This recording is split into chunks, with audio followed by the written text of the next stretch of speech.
നമസ്കാരം, എൻ്റെ പേര് Shruti. CPAS college of teacher education Thrippunithura സംസ്കൃത വിഭാഗത്തിലെ ആദ്യവർഷ വിദ്യാർത്ഥിനിയാണ്. മഹാഭാരത യുദ്ധത്തിനെ ആസ്പദമാക്കിക്കൊണ്ട് എൻ്റെ പ്രിയപ്പെട്ട അധ്യാപിക ഡോക്ടർ ദീപ കെ എഴുതിയ ഗജേന്ദ്ര വിലാപം എന്ന ഒരു കവിത. ഭാരതഭൂവിന്റെ മധ്യത്തിലായിതാ മാളവദേശത്തു നിന്നാഗതനായവൻ, ഇന്ദ്രവർമാവിന്റെ വാഹനമായവൻ, ഇന്ദ്രയാനത്തിനു വംശീയനായവൻ.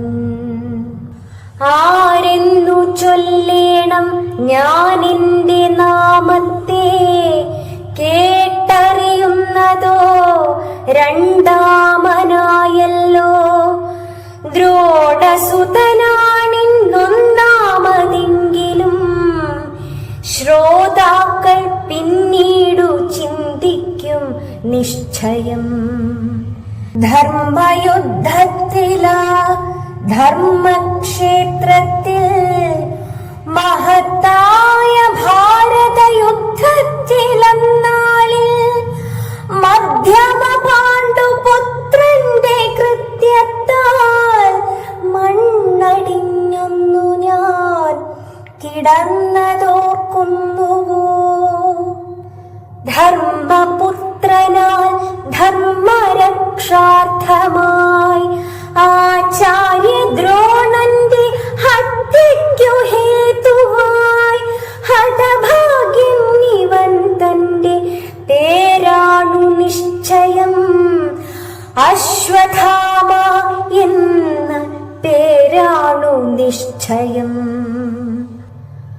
ബാന്ധവർ തമ്മിലടിച്ചിടുമ്പോഴും ആബാലവൃദ്ധർ വധിക്കപ്പെടുമ്പോഴും ബലവാനാമെന്റെ ആർത്തനാദങ്ങൾ ബാലാവസ്ഥയിലൊടുങ്ങി കിടന്നാൾ.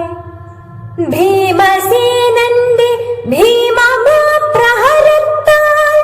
ഭൂമിയിൽ ചെമ്പട്ടണിഞ്ഞു കിടന്നതും ഭാരത മക്കളെ കണ്ടുവോ നിങ്ങളെ.